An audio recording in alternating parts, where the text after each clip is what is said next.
Olá, professor Augusto, e a gente vai estudar um pouquinho agora sobre eletrodinâmica.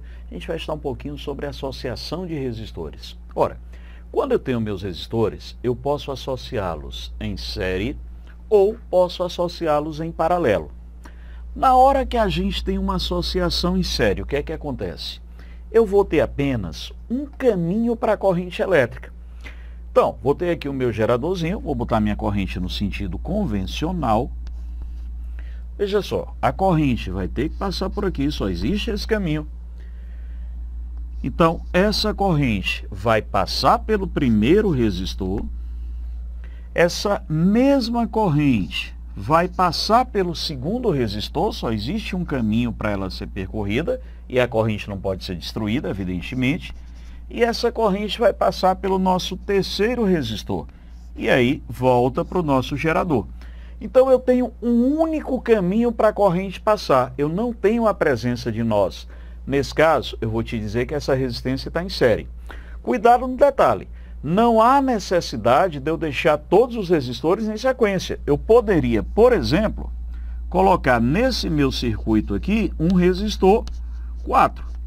E aí, professor, como é que ele estaria? Em série. Ah, mas não está um em cima e um embaixo. Isso não importa, só importa que eu tenho um caminho apenas para a corrente. Se eu só tenho um caminho, esse sistema em série. Então, quem é que vai ser a minha resistência equivalente? É a soma das resistências. Então, vai ser o R1 mais o R2 até o enésimo resistor que eu tenha. Eu vou somar todos eles.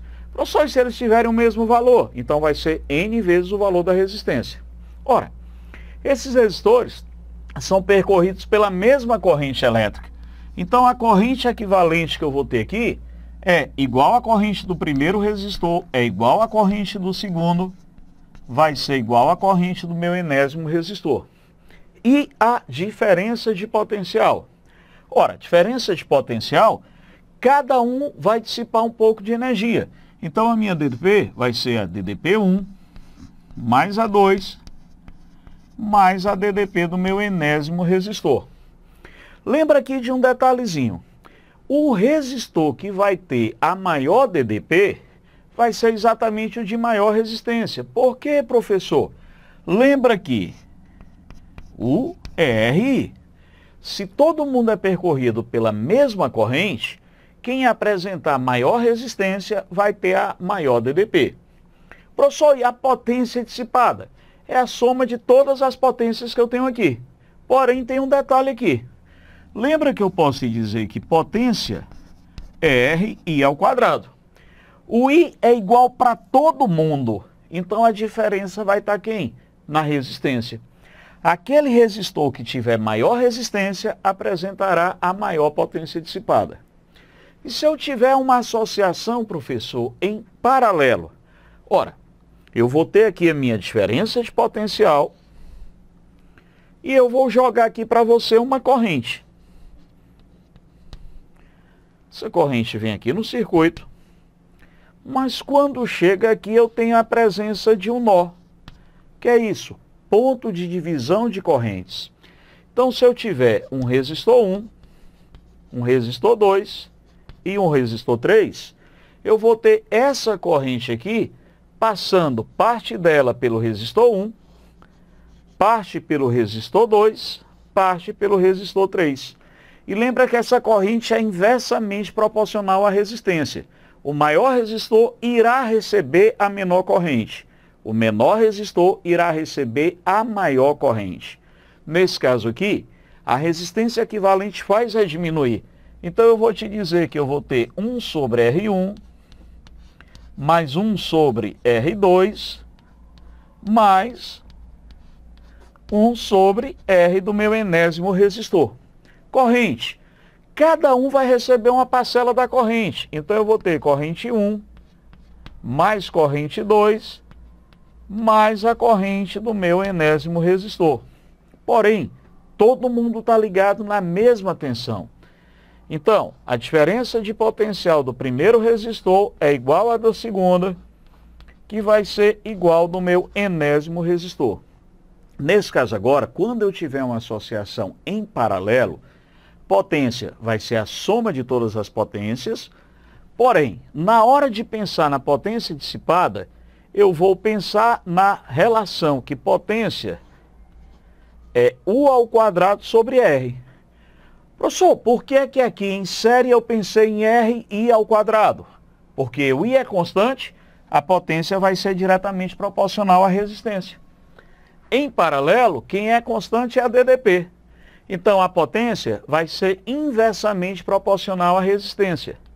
Quem tiver a menor resistência, irá dissipar maior potência. E se eu tiver alguns casos especiais de associação em paralelo? Vamos dar uma olhadinha como é que ficam esses casos. Então, aqueles casos particulares que a gente tem. Vamos supor a situação que eu tenha 2 resistores apenas.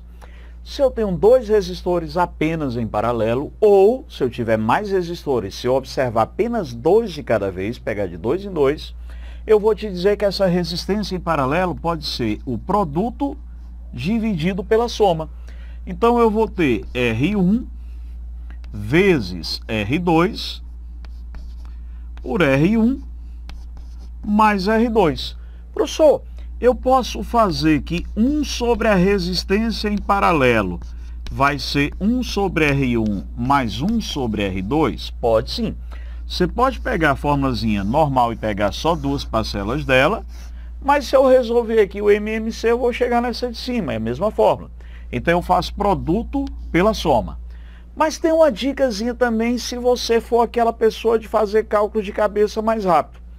Você também pode fazer quando eu tiver só 2 resistores, ou pegar 2 de uma vez, que a resistência em paralelo fica resistência maior sobre resistência maior sobre menor mais 1. Vamos pegar um exemplo.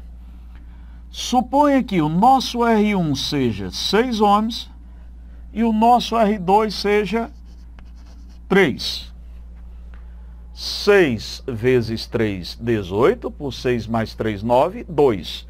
Professor, e se eu vier para essa dica aqui? Resistência maior sobre a menor. 6 dividido por 3, 2. Mais 1, 3.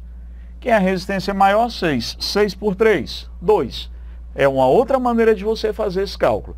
E caso a gente tenha vários resistores iguais, você vai dizer para mim que a resistência do paralelo, a resistência equivalente, vai ser o valor de um resistor pelo número de repetições. Exemplo, vamos supor que cada um desses resistores aqui, ele tenha o valor, por exemplo, de 9 ohms. Então, todos são iguais a 9 ohms. Quem é que vai ser minha resistência em paralelo aqui? Valor de um dos resistores, 9. Número de vezes que eles se repetem. No meu exemplo, 3. Então, a gente vai ter uma resistência de quanto? 3 ohms seria essa resistência equivalente. Perfeito? Nosso próximo encontro estudaremos um pouquinho mais de física.